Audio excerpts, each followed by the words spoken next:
You are. Have fun, take a deep breath. Give him hell at the end. Good luck to you. Fight like hell like we do every week. You are the best here. Brett, be affirmative. You told me to get on. Info. Ready. Ready. Go slow. Green, green, green.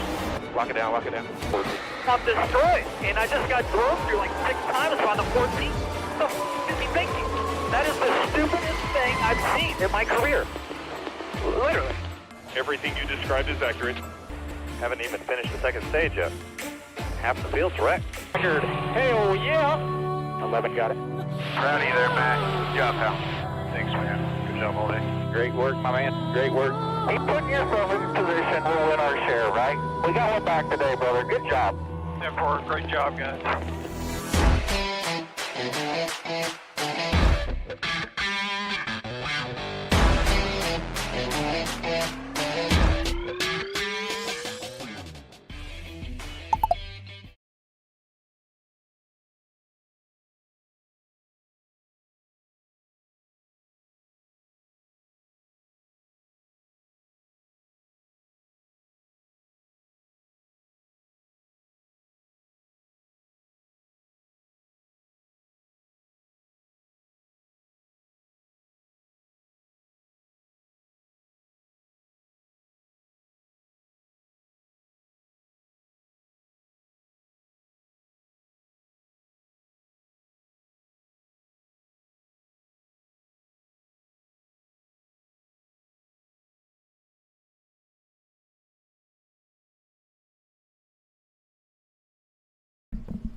Thanks, Matt.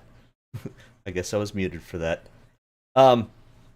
So what I was saying was my condolences to a friend of mine, Rob, who kind of probably has a lot to play into the fact of why I stream now.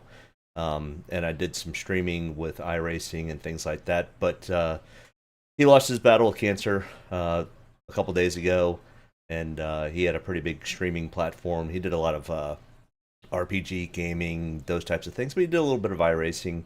He was a NASCAR fan.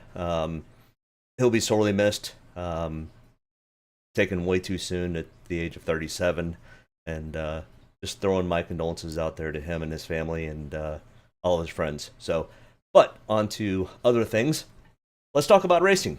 And we are headed to New Hampshire Motor Speedway for the Crayon 301. And when I first saw it, I was like, we're racing with Crayola crayons? And I was like, nope, it's a, I guess it's a technology web something or another, whatever. Not sure how they ended up becoming the sponsor, but hey, we are racing the Crayon 301 at New Hampshire. So it is not Crayola crayons.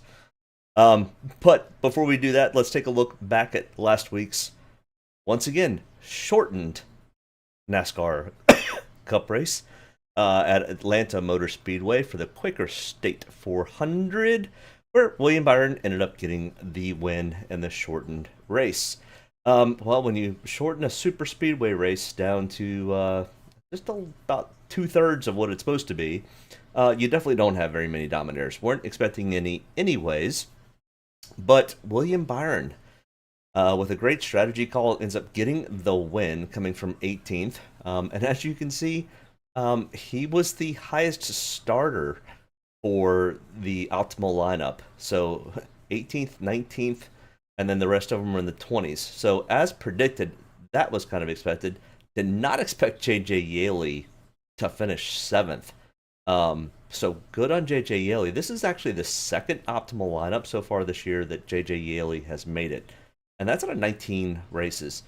That's actually kind of crazy. But, I mean, that's what happens when you're $4,700 and it's all place differential points. So, good on J.J. Yaley. Definitely missed that one. I missed Justin Haley finishing 8th, only starting from 17th. I mean, Brad Kay is always good at super speedways, so he almost made the optimal lineup. And Ty Dillon starting 39th, or starting 27th. I didn't expect him to hold his spot and continue to get better. Most of it was strategy, though, with that rain coming in towards the end. It got a little chaotic and a little hectic, but that optimal lineup challenge is not correct because Kyle Busch now has 6 optimal lineup challenge so far this year. But either way, let's get on to this week's race. Can't do anything about last week. Really can't do anything about this week either because it's probably going to rain again. Gosh, let's hope not. I'd like to have a full race on a Sunday at a normal time and have a normal Sunday again. That would be wonderful. If Mother Nature and NASCAR could make that happen, make me very happy. But we are at New Hampshire Motor Speedway for the Crayon 301.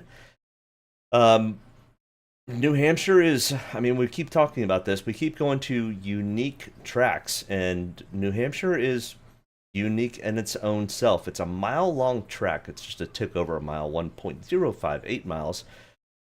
2 to 7 degrees in the turns. I mean, it's got less banking in the turns than Martinsville, even though it looks and resembles very much like a Martinsville. The race length is 301 laps. Dominator points total of 210.7. So there will be some strategy calls to kind of look for dominators. Even though I think it's much more finishing position, and I think you kind of get a dominator when you get that finishing position also. So I'm not fully looking for dominators, but it's more of, can a Christopher Bell or Martin Truex Jr. take the lead and hold the lead quite a few laps, but still end up also probably getting a really good finishing position. That's kind of my guess. And this week, I actually am targeting the first and second qualifier this week, where I typically really, really kind of avoid taking that, just because it's more of a chance of it being detrimental than helpful.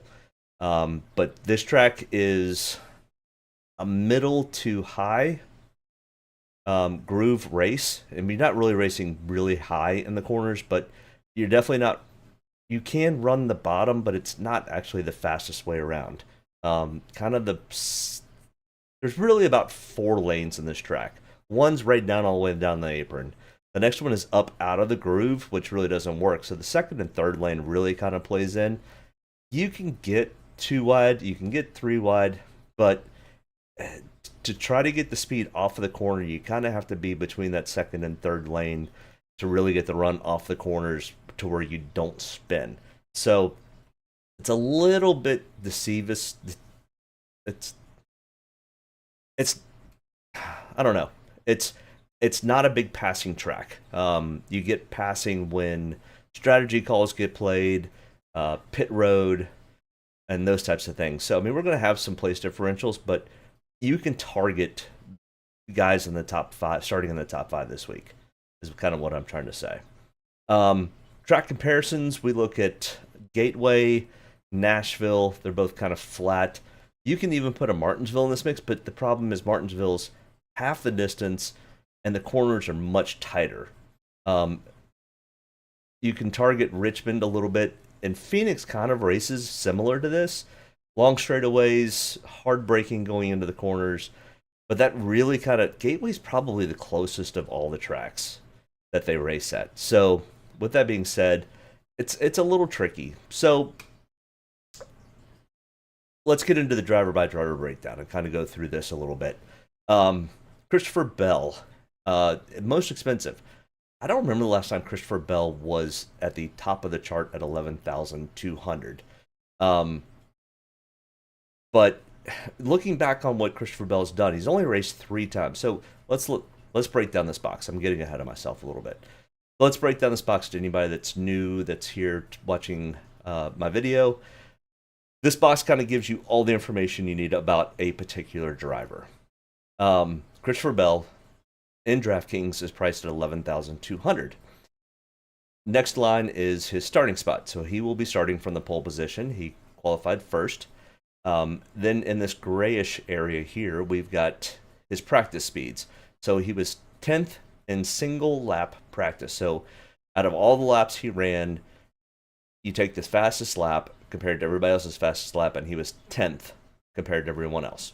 He did a total of 27 laps in practice, and then we have what they call a 10 lap consecutive run. So if they go out and they run 10 consecutive laps or more, then they'll get scored in this spot. We had 21 of the 36 drivers actually make a 10 lap consecutive run, and Christopher Bell was third when you looked at the average time over those 10 laps. So practice speeds were pretty good for Christopher Bell. Toyotas, as we go through this, you'll notice Toyotas have run consistently for the last, I don't know, many years, very, very well at New Hampshire. Just something about the car, the setup, mostly Joe Gibbs, run really, really well at New Hampshire. So no surprise that Christopher Bell got the pole position, and is actually his teammate. The next guy we talk about has the outside pole position, Martin Truex Jr. But let's continue to break down this box. So on the next line here, we are comparing. A lot of times I will use the last 5 races, but because they only race at New Hampshire twice or once a year, we don't have a whole lot of data. So especially with this next gen car, I pull in some data from this year on some of those similar style tracks. So Phoenix from the spring race, Nashville from a couple weeks ago, and Gateway from a month or so ago are what I'm comparing, along with the last 2 years in New Hampshire, because we were running the next gen car. So with that being said, Christopher Bell has 1 win, which was in New Hampshire in 2022, last year. Christopher Bell won this race. And at those 5 races, he's got 2 top 5s, 4 top 10s, and 5 top 20s. So that's this batch numbers here. His Draftkings average over those 5 races is a 53.5, which is really good. That's going to probably get you close to optimal lineup for the race. So he is averaging very close to being in the optimal lineup just on his Draftkings average. Next here is his average finish. He's got an average finish of 5.4. So we look at his practice speeds, his starting spot, his average finishing spots, where he finished last year, and then over here in the blue, he's raced a total of 3 times in the Cup car, and he's got a 10.3 average finish, with 2 top 5, 2 top 10s, and 2 top 20s out of the 3 races. And the other thing that's not on here that I went back and happened to notice when I was putting together my Xfinity lineups, Christopher Bell won twice in the Xfinity Series here at New Hampshire. With all that being said, Christopher Bell is really, really good at New Hampshire. He's coming in at an 8th on my ranking system. I think he probably should be a little higher than that in all actuality. The thing that's kind of dinging him a little bit is he's only got 3 total starts here in the Cup Series. So not a whole lot of data points. What also gets played into this are similar tracks, so it breaks down even further. I think it looks at the last 2 or 3 Phoenix races, the last 2 Nashville races, the last 2 Gateway races. I think it throws in also the last 1 or 2 Richmond races, and I think it also throws in a Martinsville race. So with all that kind of being thrown in, the practice speeds, his qualifying spot, he comes up with an 8th on power ranking. 8th is still pretty good out of 36 drivers. So, if you're building lineups, kind of gives you an indication of where he should be. This next percentage box here, the 25 to 30%, is what I have in my ownership of my lineups. Now, this is the reason why I kind of give a 5% buffer here is because I do make some changes tomorrow. If somebody has to drop to a rear because they made an unofficial adjustment, or I noticed something while I'm doing this video, so I kind of give a little bit of a buffer here. But I think my actual ownership is about 28%. But I'd like to kind of give a little bit of buffer room in case I've got to move 1 or 2 lineups around to make some changes. So it kind of gives you an idea of that, and I don't want to just give you exactly what I'm running. Not that I'm giving you my straight up lineups, but why would I give up lineups that you're going to run also? That defeats the purpose. We would split whatever we finished. So I don't give exact lineup breakdowns. So there's my percentage. I run a total of 40 different lineups. So 25%, as you can probably figure out, that's about 10 or so lineups that he's going to be in. So with that being said, that is that full break box breakdown. If you're new here, make sure you hit that like and subscribe button. If you're not new here, Matt, if you want to hit that like button, I would really appreciate it. It helps with the whole algorithm thing and lets people know to come check out the channel if you like what you're seeing and hearing. Martin Truex Jr. next in line at $11,000. He is starting outside pole, and as you can see, his practice speeds were even better than Christopher Bell's. He was second in single lap, first in 10-lap consecutive average. And if we look at Martin's average, or the last 5 races for the comparison tracks, 3 top 5s, 3 top 10s, 5 top 20s. Martin Truex Jr. has never won a race here at New Hampshire, but he's run 29 total races, and 8 of those 29, so almost a third of the time, he's finished in the top 5. He's been really, really close. He finished 4th in this race in the fall, or last year, and he's got an 11.7 average finish. Martin Truex Jr. is very good here. The Toyotas are very good here. And their practice speeds and qualifying speeds were also very good. So Toyota has picked up right where they have been for many, many years at New Hampshire. So ownership in Toyota is probably going to be pretty high. Fords and Chevys, maybe, maybe not. We'll kind of get to them here in a second.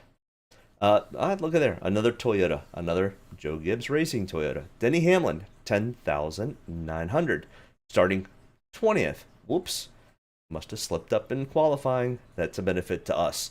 That's why he's got the #1 ranking. He's got a fair amount of place differential upside.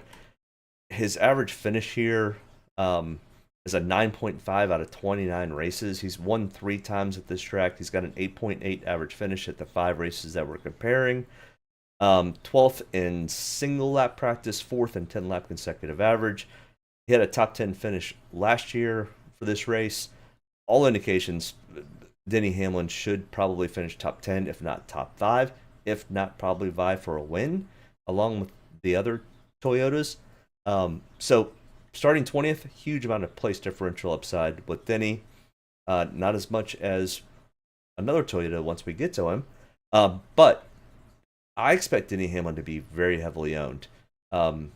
Maybe not as much as Ty Gibbs, because Ty Gibbs messed up his qualifying lap really bad, but didn't mess up his car. So I expect Denny Hamlin to be very, very heavily owned. So just take that into account. If you're trying to be contrarian when you're building your lineups, Denny Hamlin might not be the one that you want to kind of go after, but I also think that he could be very heavily owned. So I've got him in probably 40 to 45% of my lineups. He does come in #1 on my power ranking. With all that being said, Denny Hamlin's got a solid car, and he should be able to run pretty well here. Kyle Larson, next in line here, 10,600, starting 15th, about where he practiced. 14th in single lap, 13th in 10-lap consecutive average.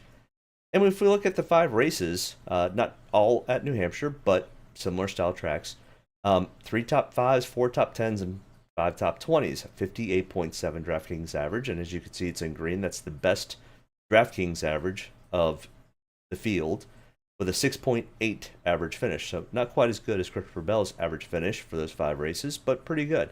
Finished 14th in this race last year. Does not have a win in New Hampshire, but does have a third of the time he's finishing in the top 5. Decent amount of place differential upside for Kyle Larson.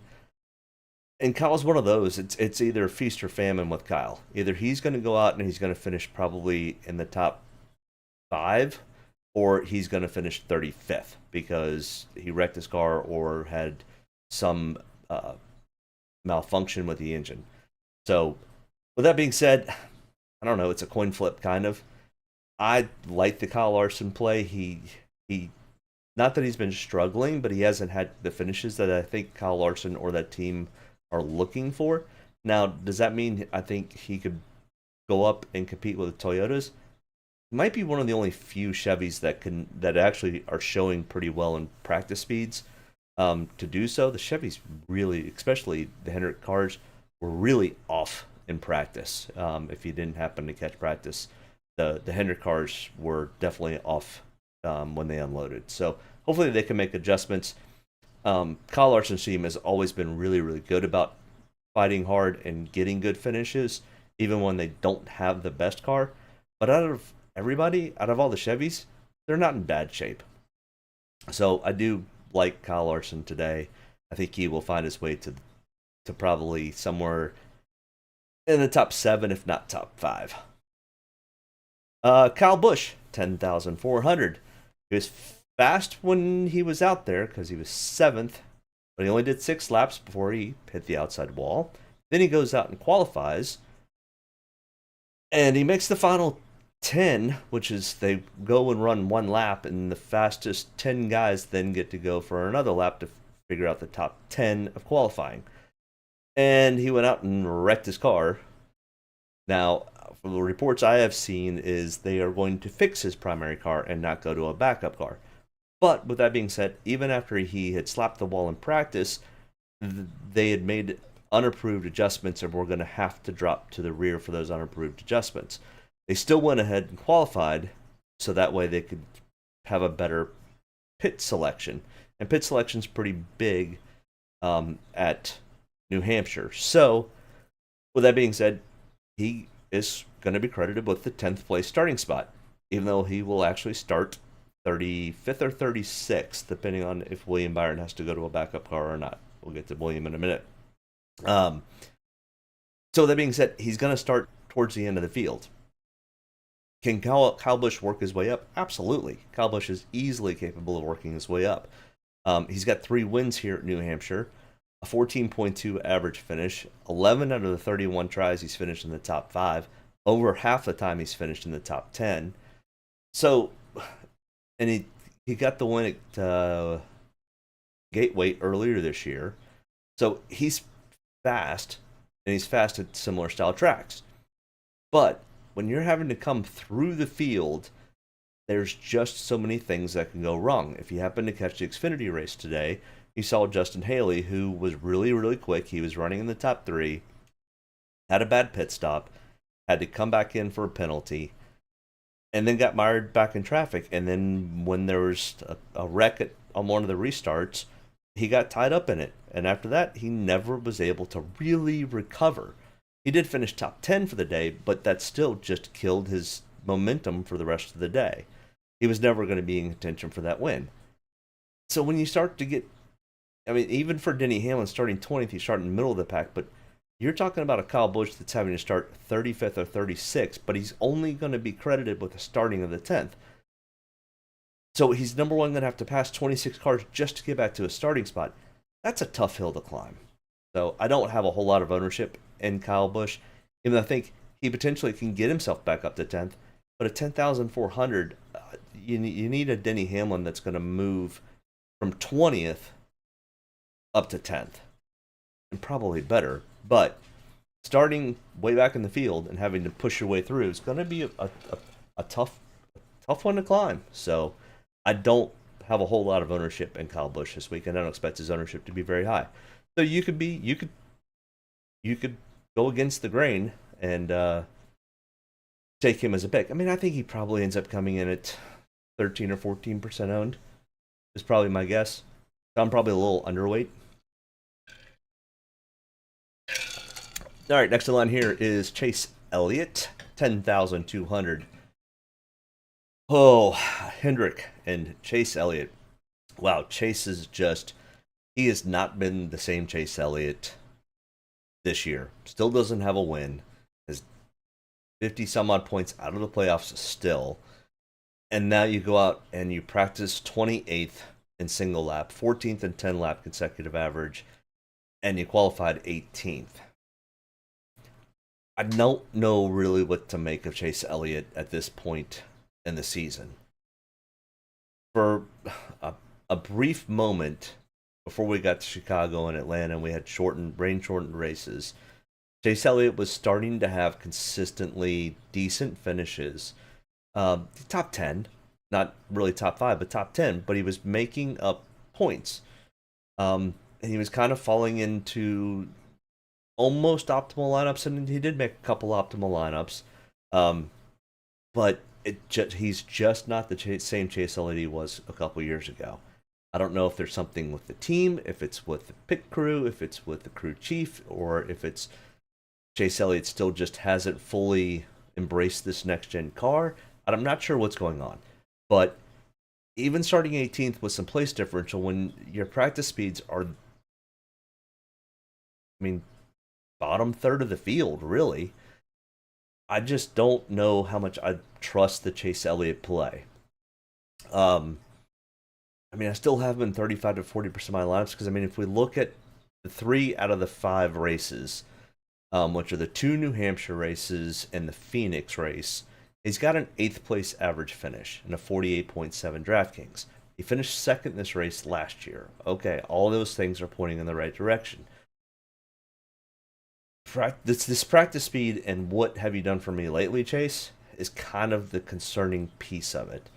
So I probably am too heavy on Chase Elliott, and this may get adjusted. I will be perfectly honest. This probably will come more to the 25 to 30% instead of the 35 to 40%. So I may end up coming about 10% off of Chase Elliott.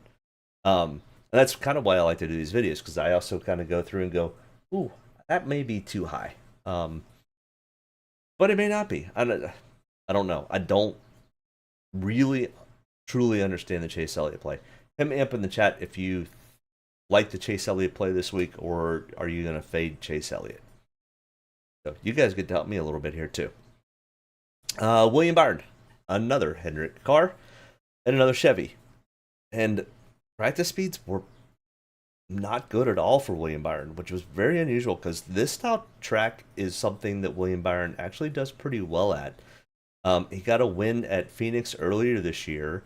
He's got a 9.4 average finish over those 5 races. 4 top 20s, 3 top 10s. He finished 11th in this race last year. 5 total races at New Hampshire with a 13.88 average finish. Okay, everything but your practice speeds were pretty bad. And he went out and qualified 7th. Now, this little asterisk with a question mark, I don't know, and I can't find anywhere, so check back tomorrow morning. Maybe not here, but check on Twitter or check on NASCAR.com or wherever you get any NASCAR news and find out if William Byron is going to have to go to the rear for an unapproved adjustment. Because of the power steering issue. If they've got to replace his power steering, that's an unapproved adjustment, and he would have to fall to the rear. So he would end up in the same boat as Kyle Busch. So same thing, same scenario. You're going to go and start 35th or 36th, and his practice speeds were not that great. His pit crew's the best in the business right now so far this year. So can he get back up there? Yeah. But to get any place differential points, he's going to have to make it from the rear, back up, and finish in the top 7. That's a really big, tough climb at 9,900 when you're getting scored with the 7th place starting spot. So with that being said, if he has to fall the rear, that's why I only have 5 to 10%. Now, if they can somehow figure out, maybe it was a wire that was unplugged or a belt that came undone, and I think you can replace a belt without having as an unapproved adjustment. But all indications, I think William Byron's going to have to start from the rear. So, but check with Jeff Gluck or Bob Pockhurst on Twitter tomorrow and find out if that is going to end up being the case with William Byron. Right now, I don't know. I searched and searched before I did this video, or started this video, to see if I could find any information on whether William Byron is going to have to go to the rear, and nobody has said anything. Matt says, I'm on the fence. Hendrick Price practice speeds were really off. I don't understand it. They had dominant short flats. Yeah. I don't know where they missed. But the same thing could be said last week at Atlanta. And William Byron ended up winning that race. Now, that was just I don't think if that thing had gone the distance, I don't think William Byron wins that race. But the Fords absolutely annihilated the Chevys in qualifying for Atlanta. And then the Chevys did okay. like I said, it was really, really strange how that all got played out with the rain, calling of the race, and those types of things. So a little bit of wonkiness there. And the Chevys were okay in race trim. But I mean, it's a super speedway. Who knows what happens? And our first Ford driver, Kevin Harvick, at 9,600, 19th in single lap, 7th in 10 lap consecutive average, starting 13th. Okay, not great, but there is a little bit of place differential. 10th place average finish over the 5 races that I'm comparing to. His Draftkings average is a 56.9, which probably has me with a 10th place average finish means he was starting in the mid 20s to get that kind of place differential or Draftkings average without getting a win. I mean, if we look, he's got 4 top 10s out of there. So starting 13th, it's kind of probably a decent cash play. For tournaments, that gets a little bit tougher. But he is really good at this style track. I mean, if we look at his 39 total starts over his career at New Hampshire, he's got 4 wins and 14 top 5s and 23. So over half the time he's finishing in the top 10. I mean, but Kevin Harvick also has been inconsistent this year. The Fords have been inconsistent this year. I mean, really, the only ones that's been consistent and good this year is William Byron. Matt says it's hard to really know how much weight we should put on practice speeds when building lineups because of what you just said. Yeah, really hard to say. Andrew says, I heard someone mention Larson and Byron could use this as a test for Phoenix. At least something to think about. Yeah, this would be because they are both solidly locked into the playoffs with multiple wins. So they are definitely making the playoffs. So even if they happen to have a bad race, not that big of a deal. So yeah, I definitely can get behind that, Andrew. My question is, why is Chase Elliott and when we get to him, Alex Bowman in the same boat? It's like all of the Hendrick cars and actually all the Chevys were off in practice. Kind of like the same thing that happened in Atlanta. All of the Chevys were off the same amount of speed. Percentage-wise, it was probably like 10%. But 10% when all the cars are equal is a pretty big deal. I mean, in the same thing with other than the Fords last week at qualifying, it was the first time we'd seen Fords have speed in a while. So, I mean, Ryan Blaney qualifies well. So, Ryan Blaney, 9,400. But yeah, Andrew, that could easily be the case. Now, if they hit on something, hold on. All right, so we'll get rid of that. We'll go back to Ryan Blaney in a minute. If William Byron and Larson are testing for Phoenix, they're trying probably something different. That may not always be a bad thing. They could have really, really, really exceptionally good long run speed where everybody falls off and then they end up moving to the front. Or it could go the opposite. They really missed on something and they end up going laps down. More than likely, because it's Hendrick, they're going to end up probably being okay. My concern about William Byron is starting in 7th, but then possibly having to go to the rear because of the power steering issue that they may have to change. So that keep an ear out for that. Chase Elliott has to have a good finish. So most of Hendrick is going to probably put their weight behind Elliott and Alex Bowman when William Byron and Kyle Larson are in. So, all right, we'll continue to move on here. But yeah, I definitely think that is something to think about. I have not heard that, but that makes perfect sense, Andrew. Good point. Glad you brought it up. Ryan Blaney, $9,400. 5th place in qualifying. 17th in single lap and 6th in 10 lap consecutive average.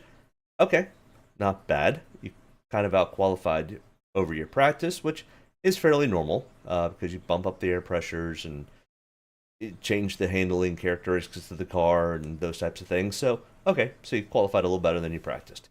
But this style track is not. I mean, Ryan Blaney's not bad at this style, but he's also not really, really good either. 13.4 average finish out of the 5 races that we're looking at comparing to. Once again, if you're just joining in, that's the last 2 New Hampshire races, the Phoenix race from this year, the Nashville race from this year, and the Gateway race from this year. All similar style tracks. He finished 18th in this race last year. And out of the 10 total races, he's got 2 top 5s, 4 top 10s, and 9 top 20s. At 9,400, I need more place differential for Ryan Blaney to have much ownership in him, really. I don't think Ryan Blaney's going to go light the field on fire and lead half of this race and be a dominator. So at 9,400, I don't love the play. Just because this is not Ryan Blaney's. He's much better at 1.5-mile style tracks, especially with more banking. These short, flat tracks. It's not that a mile is a short track because it's really not. It's more the intermediate. But flat tracks, Ryan Blaney's not typically the best at. Where Joey Logano's actually really, really good. Yeah, thank you, Matt. Make sure you hit that like button, hit that subscribe button. Definitely would love to build the community more. I mean, definitely not doing this to try to make money off of YouTube. That's not the case. I do it because I, number one, enjoy sharing the information, having the community to bounce ideas off of, and those types of things. But hey, Matt, I appreciate you reminding everybody to hit that like button. So hit that like, subscribe button. Let's build the community. Let's get more people in here so we can generate more conversation and win some money for everybody. Joey Logano, 9,200. Now, Joey Logano is actually pretty good at this style track. He won the Phoenix race last year. So now Joey Logano's locked into the playoffs. I mean, he's only got 1 win, but he's pretty much locked in. I don't think we're going to see 16 winners this year. Or 16 qualified winners this year. SVG does not count. 9,200 for Joey Logano, 13th in single lap. Did not do a 10-lap consecutive average. Starting 4th. I don't love the Joey Logano play. I don't hate the Joey Logano play. He runs really, really well here. It's kind of a coin flip. And because the Toyotas are so strong here and have been so strong for so many years here. Yes, Eric Almirola won 2 years ago in a Ford. But that was the first time Eric Almirola had ever won at New Hampshire. Eric's better at short tracks than he is anything else, but I think Joey Logano is starting too far up for me to have a whole lot of ownership or be really interested in that play. I would much rather take a Kevin Harvick over a Joey Logano.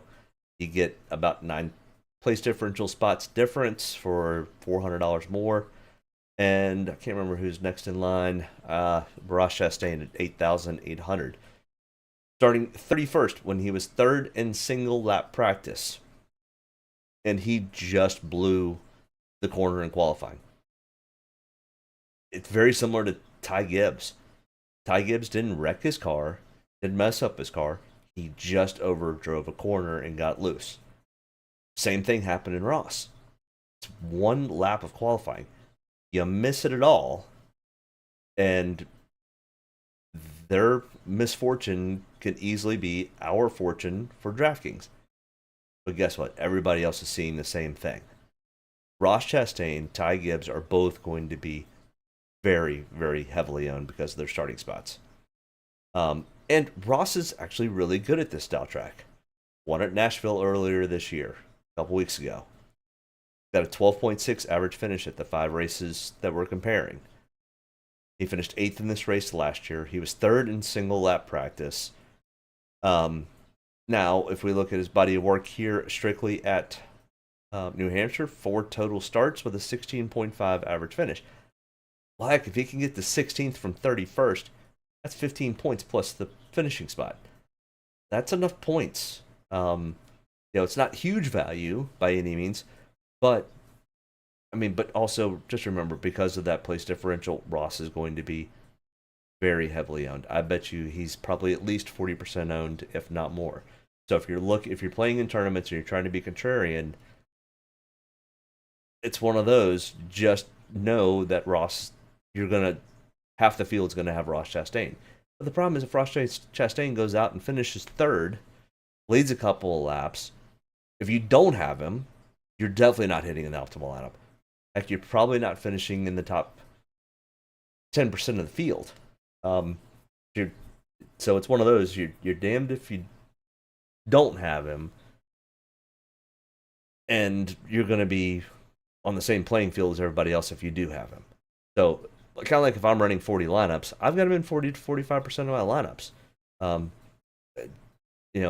was contrarian on a couple of the other lineups that I had, but some of these ones like this, I would say probably half of my lineups had Ross and Ty Gibbs both in a lineup.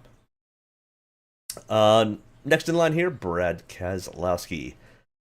Super consistent here. 8,600. Practiced in 8th. Qualified in 9th. He finished 7th in this race last year. Has a 12.2 average finish over the 5 races that we're looking at. He's won at New Hampshire twice. And well over half the time he's finishing in the top 10. Almost half the time he's finishing in the top 5. Brad's really good at New Hampshire. He understands how to drive these tracks. And he's really, really starting to get much more comfortable with being a part owner and figuring out this next-gen car. All that being said, I think Brad Keselowski is a great cash play, and he's not a bad tournament play. For somebody who, if we're looking for that middle of the road, we need base hits, Brad Keselowski is probably that this weekend. So I wish he had a little bit more place differential, but I'm also not. I'm okay with that because he just is very consistent here at New Hampshire. So, and he's looking for that win still because he's still looking to lock up a spot in the playoffs. Even though he's pointed his way in at this point, but get a couple winners, and next thing you know, you might be on the outside looking in.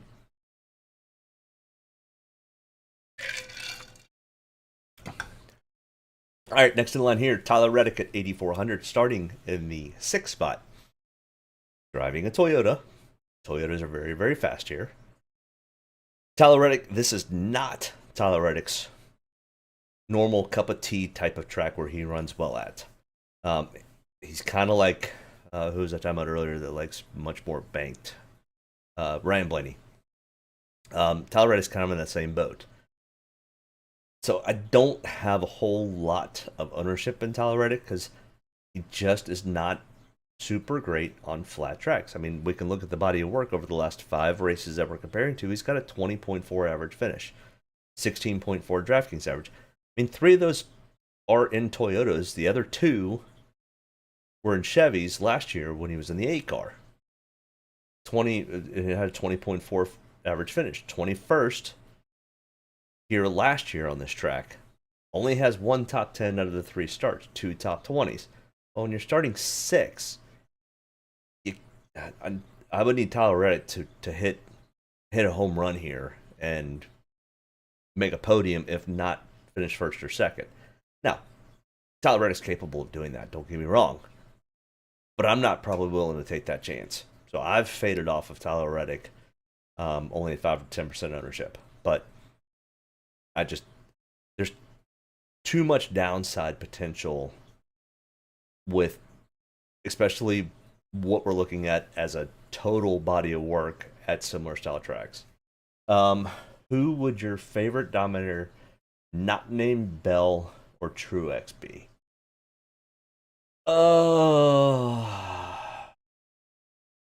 Denny Hamlin. Is the first one that comes to mind.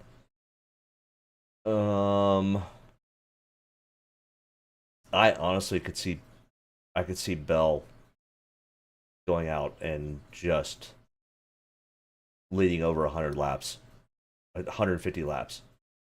I think he could easily lead the first stage. If he has a really good pit stop, he could lead the whole entire second stage too. Let me continue to think about that. But favorite Dominator, not Bell or Truex. Okay.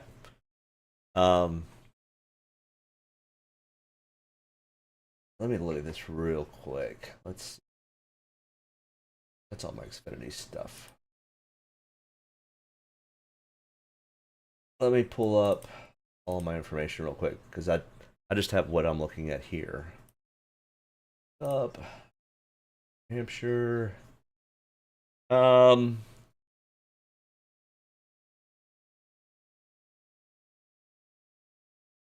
Denny Hamlin. Yeah, if I've got to pick another Dominator, I'm going to pick Denny Hamlin. So just from where everybody else is starting and who I know can be really good at this style track, yeah, it's Denny Hamlin. I mean, Eric Almirola has won here before. He was 23rd in practice though, and just went out and blistered it for qualifying. That always scares me a little bit.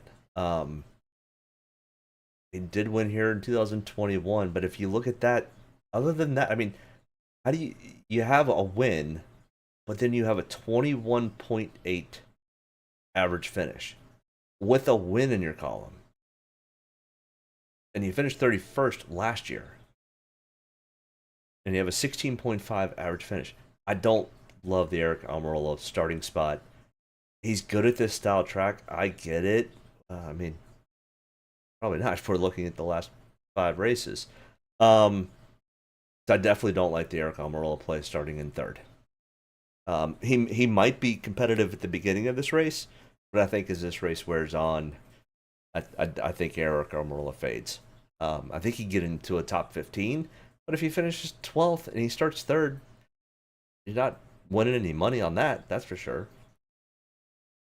Picking Almirola definitely be. Oh, yeah, that would be super contrarian. He does like this track. Not for you though. Yeah, I don't. So Andrew asked, could Wallace be? Could Bubba Wallace? Could this be the breakout race for Bubba Wallace? He does have Draftkings on his car this weekend. And look at there, Bubba Wallace is up next on our lineup here. Starting in 8th, he was 5th in single lap, 5th in 10 lap consecutive average. He finished 3rd in this race last year. Did Bubba lead any laps last year here? Let me see real quick. In 2022, Bubba Wallace, he did not lead a lap.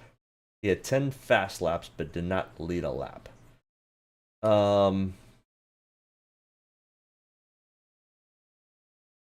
Yeah. I mean, this could be a strong day for Bubba Wallace tomorrow. And he needs one. I mean, he's on the outside. I think he's on the outside looking into the playoffs at this point. Yeah, I don't dislike the Bubba play. He's good at short tracks. Finished 3rd at this race. All right, okay. I could get behind the Bubba play. I could probably even. I've got 10 to 15% currently when I did my lineups, but I could get behind more Bubba Wallace. So, yeah, Andrew, I think you might have something there. Now watch us all be wrong on it, but yeah, I don't mind the Bubba Wallace. I mean, 5th in single lap, 5th in 10 lap consecutive average, starting 8th, finished 3rd in this race last year. He finished 3rd, but then he's got a 19.6 average finish. So he's only done it once. All other 4 races, he's finished outside the top 20. Now, that was also driving the 43 and not the 23, and not driving in a Toyota. Big difference.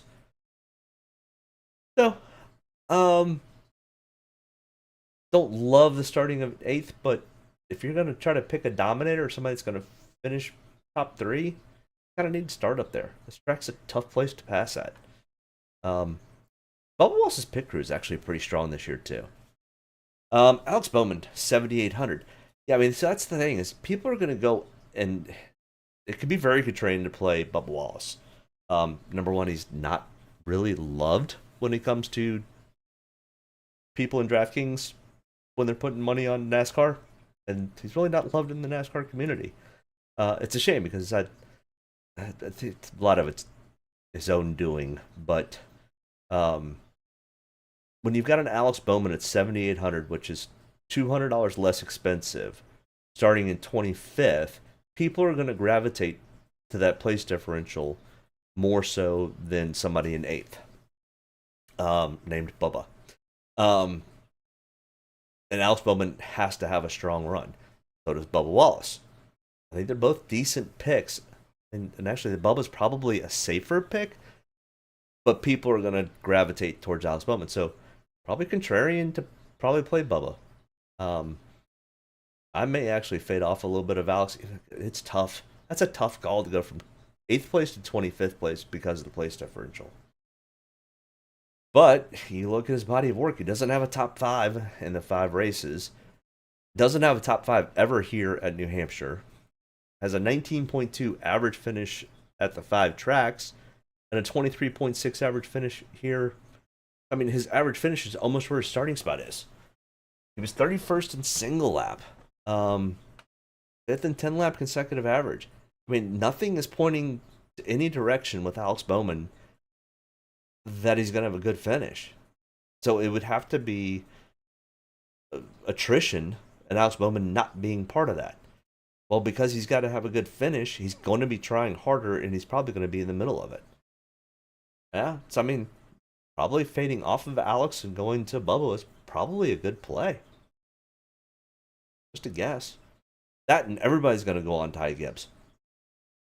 He wasn't super fast at practice, but he wasn't slow. He was 20th in single lap and 8th and 10 lap consecutive average for somebody who's never run a cup car here. I don't know. Did he race? Yeah, he definitely raced New Hampshire 2022. Ty Gibbs in Xfinity finished 23rd in 2022. Did he race in 2021? Do not see him. So he's only run. Ty Gibbs has only won one race at New Hampshire, and he finished 23rd. Still starting 36th. He's gonna be super heavily owned as the only thing. I mean, I think he probably could end up being 50% owned. Starting shotgun on the field. And he was 20th in single lap, 8th and 10 lap consecutive average. Even with a 20.7 average finish for Phoenix, Nashville, and Gateway. Yeah, that may actually be a little bit too heavily owned. I think that's going to be... I think it's a false flag, to be perfectly honest. I think it's one of those that everybody's going to gravitate to that. And to Ross Chastain starting in 31st. And you're going to miss potential plays like a Bubba Wallace. I mean, even a Daniel Suarez is not a bad play starting in 12th. Daniel needs a win. He needs to get himself better situated in the points. 7,500. And remember, Ty Gibbs only just missed the corner. He didn't wreck his car. But Daniel Suarez, 7,500. 11th in single lap. 19th and 10 lap consecutive average. He finished 9th in this race last year. 14th in the 5 races that we're looking at. So not bad, not great compared to his starting spot. 3 top 10s, no top 5s, and his 7 total starts here at New Hampshire. I just don't love the starting spot for Daniel. I think it's kind of one of those. I think he finishes where he starts, which is going to be probably a decent points day for him. Yeah, no, I still think out of everybody we've just talked about, kind of in this grouping, in this 8,000 to 7,000 grouping, Bubba Wallace actually might be the really good play right now. Now, Chris Buescher, I think, is a better play. 7,300. Chris Buescher's been much more consistent lately. He is starting 26, so a decent amount of place differential upside. RFK has been on the rise and doing much better lately. 9th in single lap, 11th in 10 lap consecutive average. Finished 17th in this race last year, 18.2 average finish. I mean, that's not a huge place differential, but that is place differential. And if you get any more attrition and you finish in 12th, that's a pretty good points day at 7,300. So I like the Chris Buescher play. Maybe a Bubba and a Chris Buescher pairing may not be too far off. So yeah, I don't mind that play either. Ryan Preece. This track is right up Ryan Preece's alley. And he is an absolute fan favorite. He's from the area, knows how to run this track, has won many, many times in other formats of cars. $7,100, starting 21st. 15th in single lap, 10th in 10 lap consecutive average. Paul, good evening, sir. How are you? I'm going to bet Keselowski for a top 5. That built submarine's car. Hope he don't implode. Yeah, I honestly think it's going to be a rain out tomorrow. I think we're running on Monday. So we may be really, really far ahead. Might have a long time to wait. Watch our money just sit there. But I like the Ryan Preece play also, starting 21st. Fair amount of place differential upside. The problem is Stewart-Haas just has not looked good this year at all. Ryan Preece looked really strong at Martinsville, and he's really good at New Hampshire. We don't know what he's gonna, because he didn't race this car last year here at this track. I think Ryan Preece is probably a really, really good sneaky play. Other than the fact that he grew up in this area, and if anybody's done their homework, knows that Ryan Preece is really good at New Hampshire. Kind of like another Ryan we're going to talk about here in just a few minutes, who we don't normally talk about because he normally doesn't race, but he's really good here. Anybody know who that is? Oh, what happened to your message? No. What? You didn't need to retract your message? I hope he doesn't implode either. Were you talking about the whole submarine thing and the Titanic? Yeah, okay. You didn't have to retract it. I don't think there's anything wrong with it. I don't think YouTube would have a problem with it. I actually like taking shots on Stewart-Haas this week.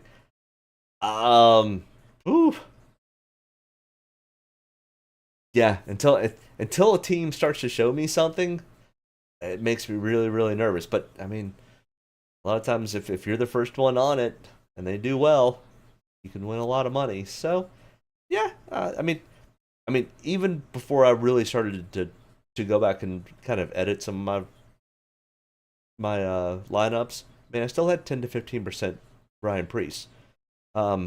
He could probably even go to 15 to 20. At 7,100, it's a decent price. Practice speeds were okay. He's had some bad luck. So maybe Stewart-Haas does well. Chase Briscoe. I mean, you want to talk about really bad at Stewart-Haas equipment. What has happened to Chase Briscoe? Literally, the wheels have fallen off that car and that team. I don't understand. I mean, a year and a half ago, he goes out and wins Phoenix at a similar style track, and now he can't even crack the top 15 in practice even. Talking about what have you done for me lately, Chase Briscoe has not been it. Now, you want a sneaky play, Chase Briscoe could be that sneaky play. A lot of place differential upside, but man, if we're looking at any of this information, nothing shows me that he's going to finish in the top 20, other than he finished 15th in this race last year. I don't know. Now he's got 21st place average finish here at New Hampshire. One of that's a 15th. So if we look at that, he had to finish like 27th at the other race, and a 22.8 average finish over the 5 races. Yuck. But with some attrition, I mean, if we have the same thing that happened in the Xfinity race today, heck, there were 10 cars taken out on one of those restarts that were just not in contention or couldn't even race anymore. So, I mean, that happens. Now you're in 17th. Look at Phoenix this year for Briscoe. All right. Phoenix. Chase Briscoe started 24th, finished in 7th. Did not lead a lap, but had 9 fast laps. So 17th place differential. He had a 58.05. And did he make the optimal lineup at Phoenix? I can tell you in 1 second. Hold on. Here. I'll bring this over.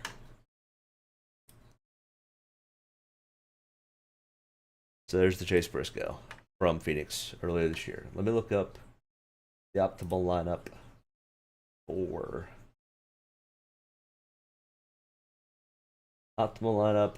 Phoenix. Chase Briscoe did make the optimal lineup with 58.05, along with Michael McDowell, Ricky Stenhouse Jr., Kevin Harvick, William Byron, and Kyle Larson. So here's the optimal lineups. So if we're looking down here, here's what we're looking at. Optimal lineup for Phoenix. Larson, Byron finished 1 and 4. Harvick led a bunch of laps, finished in 5th. Then it was Briscoe, Stenhouse, and McDowell. That's an interesting one to look at because McDowell was really fast in practice today. So keep that in mind. Let me put all this back so I can get back to... There it is. Yeah, I mean, it could be a contrarian play. Take a little bit of Briscoe. I mean, like I said, even when I did my preliminary lineups, he was 15 to 20% ownership. So it's not like I completely faded him out. I mean, like I said, if you've got a 10-car pileup on a restart and he misses it, I mean, that's going to end up being a pretty good finish. But, wow, I mean, if he finished 7th at Phoenix and 15th last year, the other 3 races, he was garbage. Garbage. In fact, I could tell you. Let's see. Briscoe at... that's Xfinity. Hold on. Draftkings Cup 2021. Briscoe was 27th. We know what he did at Phoenix. At Nashville, he finished 31st. 2 laps down at Nashville. And at Gateway, 34th. And he wrecked. So he's 50 laps down. And 34th. So I can't remember if that was all on him. I think he was a couple laps down before it even happened, or if he had issues. It's the same. That's the same one where Noah Gragson ended up getting a concussion, and Carson Hocevar. That was the one where the brake rotors kept exploding. So yeah, that's the $100,000 lineup I had with Burton instead of McDowell. Still tilting. Yeah. You were close on that one. Yeah, you've had I mean, Matt, you've had a couple really good tournaments this year. I mean, and that's still, even with that splitting that lineup, still, and you ended up making money. I know we always want to win him, but my whole thing with DraftKings is if you can break even for long enough, you'll end up getting in the top 5 of one of these tournaments. It's an attrition type thing. You just have to keep making enough money to keep playing the next week. It's kind of like poker. You're just waiting for that poker hand. Next in line, AJ Allmendinger. Talking about somebody who's having just a really starting to come to life in the Cup Series is AJ Allmendinger on the ovals. Road courses, he's always a threat, but he hasn't been as big of a threat. Um, but, you know, what have you done for me lately in the last 4 of the 5 races, which he didn't race the 2021 season? He's got a 15th place average finish. He's starting 14th. It's about where he practiced, 18th in single lap, 9th and 10 lap consecutive average. I mean, in this style track is actually, you run it a little bit like a road course.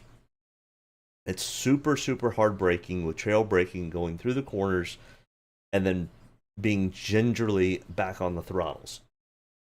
So, with that being said, AJ should perform pretty well here. The problem is he's starting pretty far up. I don't know if AJ goes and gets into a top 7 or top 5, and I think he kind of almost would have to have something close to that. But AJ could be kind of a sneaky pick too. I mean, like I said, I've got 15 to 20%, even though he's starting 14th. So I don't mind the AJ play. I think it's kind of one of those he's going to finish where he starts. Is kind of my guess with AJ. Thinking about it, guys like Briscoe could go down quickly. Yes, starting towards the back, if there's any type of checkups and they can't get around people, the leaders will catch them pretty quickly. It's not as bad as a Martinsville or Bristol or Richmond type scenario, but I mean, it's only a mile long. And when you're starting quarter lap down, so almost a quarter mile, yeah, you can go a lap down pretty quick at these tracks, but you can usually get them back because of how cautions will fall. And this is not going to be one of those that we'll probably have 1 or 2 cautions in the first stage, 1 or 2 cautions in the second stage, and probably 2 or 3 cautions in the third stage.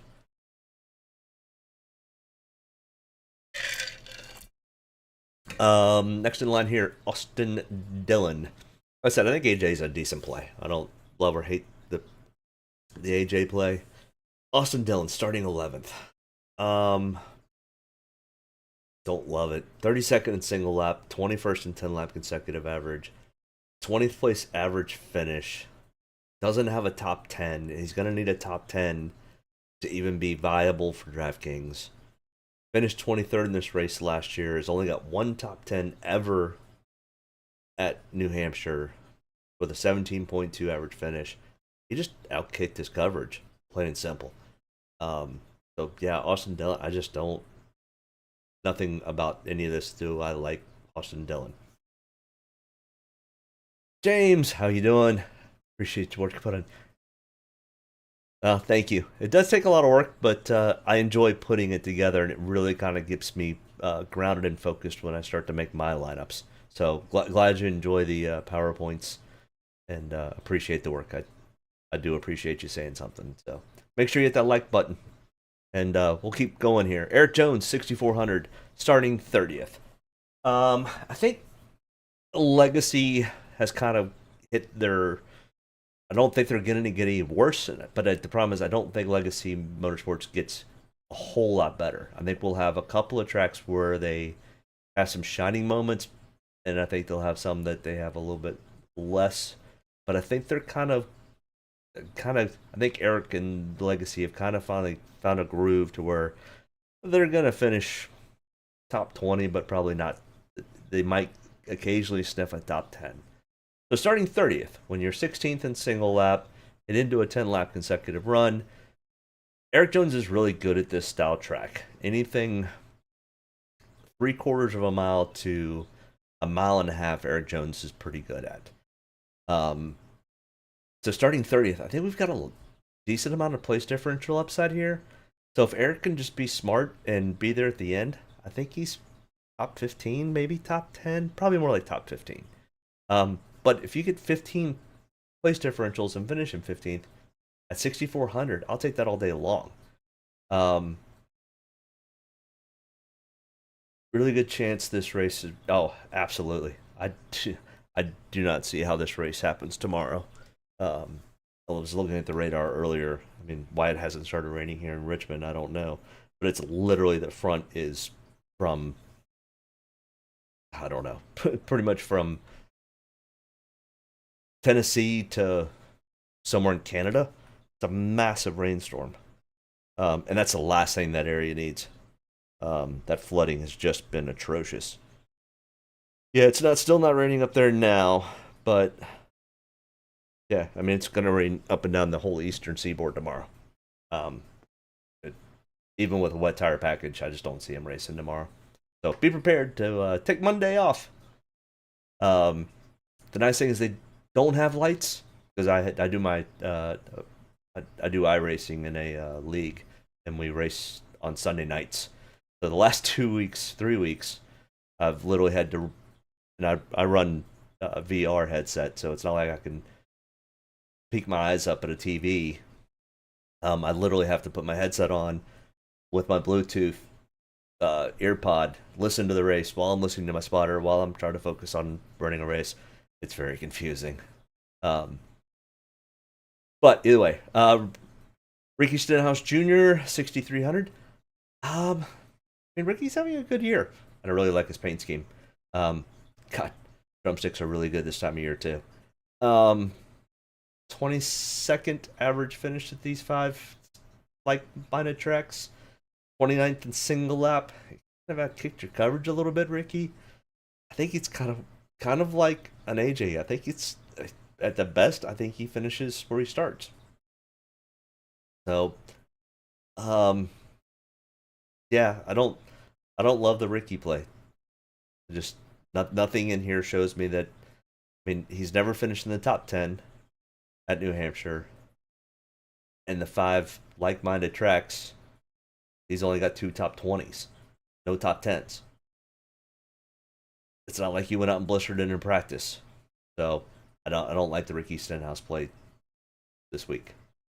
Austin Cindric, 6,100. Austin's from this area, kind of like Ryan Preece. Has a decent amount of experience at this track. But we look at everything. Finished 13th in this race last year. That's one of his 2 top 20s. The other one, I think, was either Phoenix or Gateway. 24th in single lap, 18th in 10 lap consecutive average. I mean, even if you get to 13th, I'm not sure that is enough for a cash lineup or a tournament lineup to really make anything. I mean, $6,100 is pretty low on value, so I think you might hit value if you can get to your same finishing spot. It's just nothing. I don't love the Austin Cindric play either. And I mean, kind of like a false flag here. I don't know about this Michael McDowell thing, but good Lord, was he fast in practice. They just literally got shot out of a cannon for practice. First in single lap, second in 10 lap consecutive average. Ran the most, I think he had the most laps in practice. And then just missed a little bit and over I think he tried too hard in qualifying and just kind of missed one of the corners. Yeah, I mean, you don't have a top 5. 1 top 10, 2 top 20s, 28th place finish here last time. You've never finished in the top 10 ever at New Hampshire. I mean, can this be the time that Michael McDowell finally makes a turn? But starting 17th, I'd much rather be 27th. At least that you have some room to slip. Cindric's been really disappointing this year. Yeah, he has been a little disappointing this year, James. I do have to agree. But it's the sophomore slump. So I'm not worried about Austin Cindric, nor should anybody else. I mean, his dad's the vice president or something at Penske, or president at Penske. I can't remember what his dad does, but his dad's way up there. Austin Cindric's not going anywhere. That 2 ride will be his ride until he decides he doesn't want to run anymore, or his dad gets fired, one of the two. But yeah, I think this is just kind of the sophomore slump year for Austin Cindric. Michael McDowell, though. I would love to see Michael McDowell finish well. I'd love for him to make the playoffs. Michael McDowell's one of my favorite Cinderella stories in NASCAR. I want to see him do well. I want to see him either continue to be in the 34 or potentially get into the 10 when Eric Almirola steps away. because I hear he might be in line for moving over to Stuart Haas. But I think it's going to be a tough sell for him to leave front row. Because those guys have stuck with him. I think he's going to stick with them now that things are improved. But would you play Michael McDowell in cash? Oh, no. I'm not even sure I play him 20-25% in tournaments. Because I think he might. I think I might need to fade off of Michael McDowell.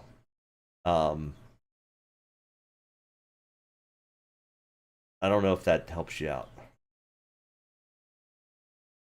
All indications, other than his practice speeds, are that that's a flash in the pan, and Michael's going to end up finishing 23rd. And that's not good for cash, and that's definitely not good for tournament play. Like I said, I would love for him to do well. That's just me as a race fan and as a Michael McDowell kind of fan. But I typically try not to bet on Draftkings because I'm a fan. And as cool as it is to see him do really well in practice and have a decent starting spot, that scares me with DraftKings. Just because, no offense to front row, but they're just not the best pit crew.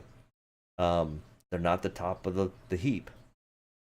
So when it comes to pit stops, he's potentially going to lose some spots. So, I mean, if I'm looking at, do I start a Justin Haley over on Michael McDowell? I mean, Justin Haley was 6th in single lap, starting in 19th, 2 spots difference. But he's got a worse average finish. He finished 20th in this race compared to Michael McDowell's 20th. I mean, neither one of them go, ooh, I want to make sure I have them in my lineup. I think they end up having to be there because you need to save some money for the Denny Hamlins and the Christopher Bells and the more expensive guys. So you kind of have to take some of these.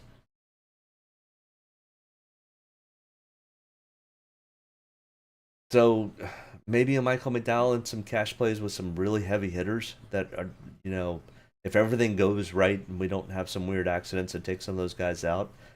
I mean, I almost never like front row starters.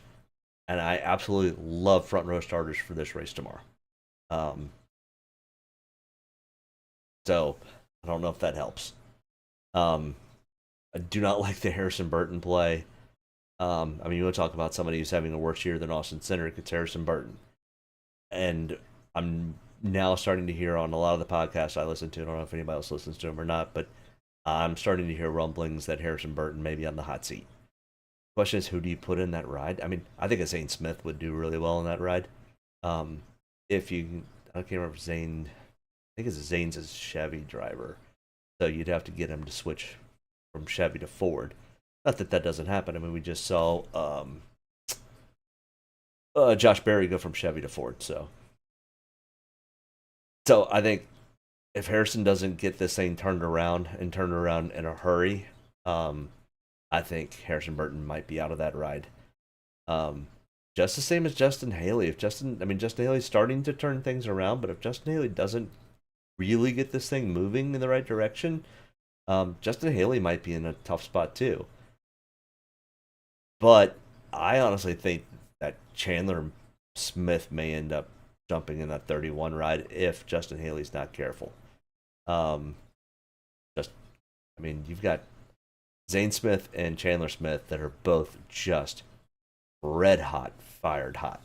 And I think a John Hunter Nemechek, if Truex doesn't decide that he's going to come back, which no indications of that now. I think he's probably locked in for another year. But I think John Hunter Nemechek would be perfectly fine sitting another year in the Xfinity car, winning races and waiting for that 19 car to free up. So, Corey LaJoie, I heard he signed a long-term contract with the 7 car, which I think is really, really good. $5,400. Corey's not a bad play. Corey actually might be a better play than anybody else on this page. I mean, starting 24th, 21st in single lap, And Corey LaJoie just has been much more consistent this year. And I know none of these stats show that. So maybe not. Maybe it's not a good play, but I mean, you have to start playing some of these guys down here to play the Denny Hamlins of the world. So out of this page, maybe an Austin Cindric, then a Corey LaJoie, then Michael McDowell. If I had to put him in the top three, I think it's Austin Cindric first, Corey LaJoie, then Michael McDowell. I don't mind the Justin Haley play. I don't know. It's really wonky down here, and this is where you win tournaments. This is the page that wins you tournaments. Finding the key play in here, or even on this next page. Ryan Newman got 3 wins here. 15.1 average finish when he was running consistently all the time. Starting 33rd. That's a ton of place differential for a guy who has won 3 cup races at this track. Now, his practice speeds were not good, and I get that. But the 1551 Rick Ware cars have started to turn the corner. JJ Yeley finished 7th last week. Now, I understand that was a weird rain situation, but if you look at JJ Haley and what have you done for me lately, let's go and look real quick at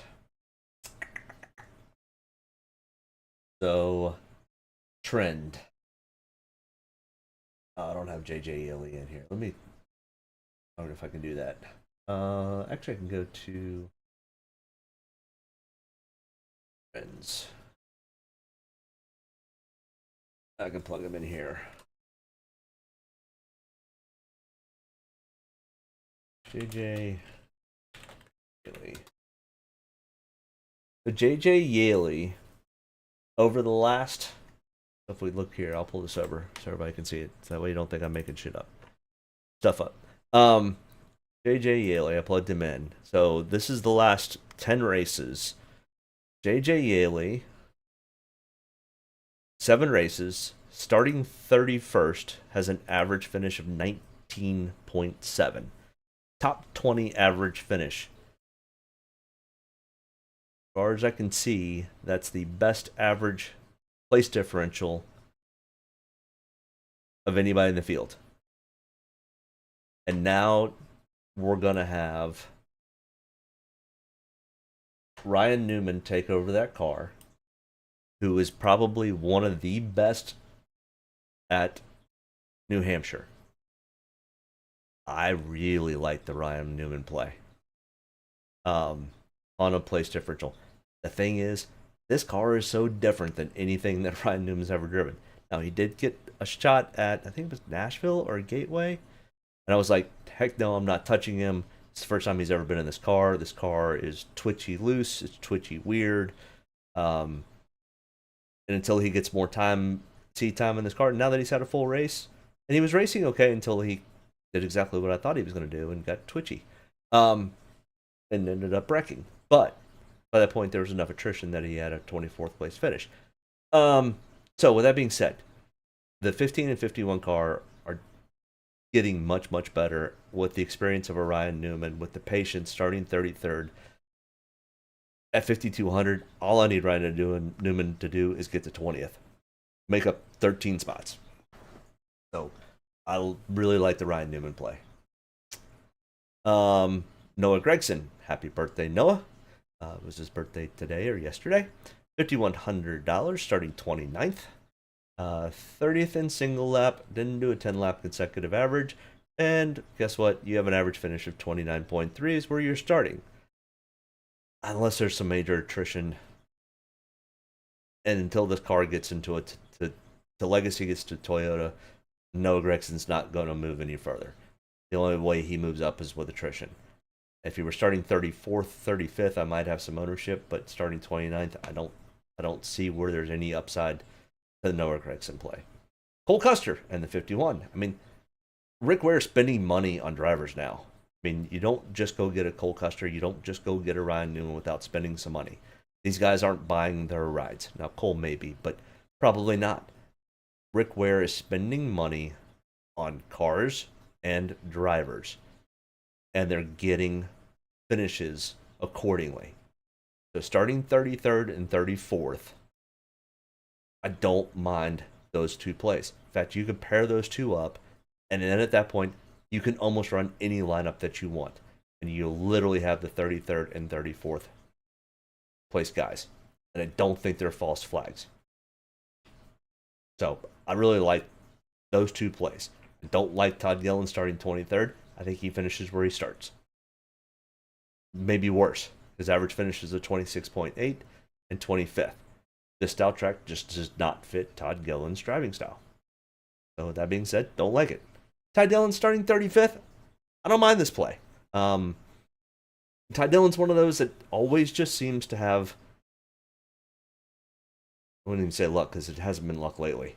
But in the past, Todd Dillon has always just seemed to ride around the back, let the attrition happen, and then get a decent little pit stop here and there and end up with a 22nd place finish. Well, 22nd at $4,600 starting 35th is huge value. So I don't mind the Ty Dillon play starting 35th. I do not like the BJ McLeod starting 32nd. I don't like BJ McLeod, even if he were starting 36. His average finish is 32.3. It does you no good. There's nothing here. That being said, Denny Hamlin is probably my number one top dominator. Ross Chastain, if he can get up front. And this dominator is more word. Who do I think is going to end up with decent finishes that are not starting close to the front? So place differential comes into play with that. Good finishes and potentially going to get up there and lead some laps or have fast laps. So they also are the ones that I think will be the most and heaviest owned. So it's kind of one of those, you're damned if you do, damned if you don't. Or you're damned if you do, and you're really damned if you don't. Because if Denny Hamlin goes out and is one of the dominators and gets a top 5 finish, and you don't have him in your lineup, you're screwed. But he's going to be pretty heavily owned, along with a Truex and a possibly Christopher Bell and a Ty Gibbs. So this is kind of where I kind of put everything into rankings, look at who's starting in the top 10, who do I think is really, really strong that can get into a top 10 spot, and then who are the ones that I think have the best potential for some place differential, and then, of course, just your value. And this is the sweet spot for the tournaments. This is where you get your contrarian. So, optimal lineups from previous New Hampshire races. As you can see, it's not a huge place differential type of race. We have a first place start, fifth place start, and a 4th place start. And then we had, somebody started in 10th, finished 5th, 19th to 9th. Austin Dillon from 30th to 23rd. And that's because he was 6,300. We had $100 left over. In 2021, no real dominators. Truex led 172 laps. So that's a pretty big dominator. That's over half. And we could easily see that. Look at this is our front row tomorrow or Monday, whenever it's going to be. Truex Jr. and Christopher Bell starting 1-2. Guess what? They finished top 2 highest points getters last year in Draftkings and finished 1st and 4th. So yeah, with that being said, yeah, and behind that it's Denny Hamlin. So that's what the optimal lineups looked at before. Even here, we only had one person start outside of 22nd, which is Austin Dillon. Then if we look down here, we get Cole Custer in 21st, Ross Chastain 20th, Eric Almirola 22nd. On that, everybody else started 12th to 7th. So this is not a huge place differential style track. Now, we do have some guys that potentially could make up a lot of place differential. Ty Gibbs, but Ty Gibbs is not one to have huge place differential races. So, with that being said, I can't remember. I'll look at it later. Can't remember how many times. Yeah, I can look that up. Hold on. Right here. So I also look at I have a full breakdown. Pull this over here, let you guys see this. I have a full breakdown of everybody that has made the top 14, kind of like my optimal lineups. So this is, let's see, where, oh, this is all, so this is the Phoenix race. This is the top 14 Draftkings points from every race. So if they make the top 14 in any race, then I bring them down here. So Martin Truex Jr. and William Byron, out of the 19 races so far, have finished in the top 14 in Draftkings twice. Kyle Busch has once, or 12 times. Ricky Stenhouse Jr. has got 11. Who were we just talking about a second ago? I mean, if we look at, what was it, J.J. Yaley has got 3 times. B.J. McLeod's got twice. Ty Dillon's twice. And this is top 14. This is an optimal lineup. This is the top 14 points getters and DraftKings points. Brad K's 10 times out of, I mean, almost half the time he's made the top 14. Michael McDowell's got 9. So, but Ricky Stenhouse Jr. has made it 11 times. He's sitting there by himself with 11.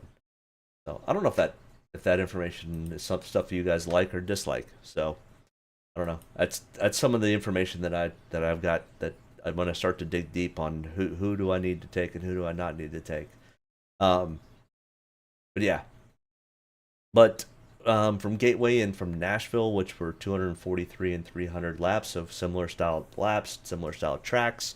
You know, I mean, Kyle Busch dominated from the pole. Ross Chastain at Nashville dominated from the pole.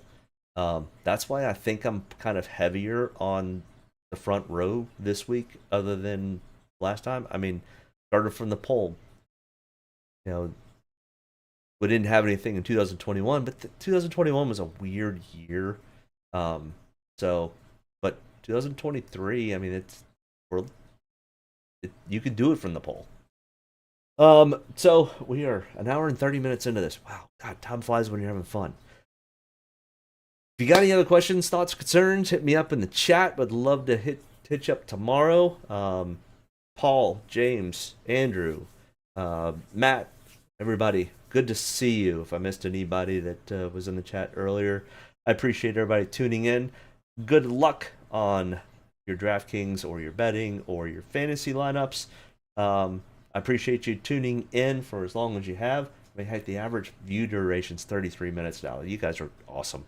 Thanks for listening to me ramble on about silly, stupid stuff. And make sure you say a prayer for my friend's family. They're going through some tough times. 37 years old is way too young to be taken by cancer. So I'll leave it at that. Not to be a downer, but I always like to make sure that... yeah, let's secure a bag tomorrow. If I secure a bag tomorrow, I'm going to definitely send some money to Jumpy's family. So I appreciate everybody tuning in. Good luck. And maybe we get a race in tomorrow. Maybe we don't. If not, good luck tomorrow or Monday. Thanks for tuning in. We'll see you guys later. If you haven't gone to see Sounds of Freedom, go see Sounds of Freedom. Wow. What an amazing movie that everyone should see. Talk to you guys later. Have a great weekend. Get a good deep breath. Get ready to roll here. Only about one thing tonight, getting the W, so got to be around at the end to do that. Get ready to roll tonight, boys. Let's go have some fun. Don't get me any more fired up than I already am. All the way to the checkered. You're fine. Nobody's got to run. Checker time, baby! Hell yeah. Proud of you there, Matt. Good job, pal. Thanks, man. Good job all day. Great work, my man. Great work. Keep putting yourself in position. We'll win our share, right? We got one back today, brother. Good job. Great job, guys. Excellent work, my man. Excellent work. Thank you. Man, that's awesome. Set out with a goal and got it here, bud. Thank you very much. Really proud of you, man. Drove your butt off tonight. We had the fastest car here, bud. Probably killed our deal there. Just feel like I gave one away. Yeah, boys. Way to rebound. Great job. Great job, bud. Really good job. Appreciate you hanging in there with us all weekend. What a weekend. Good job. Thank you.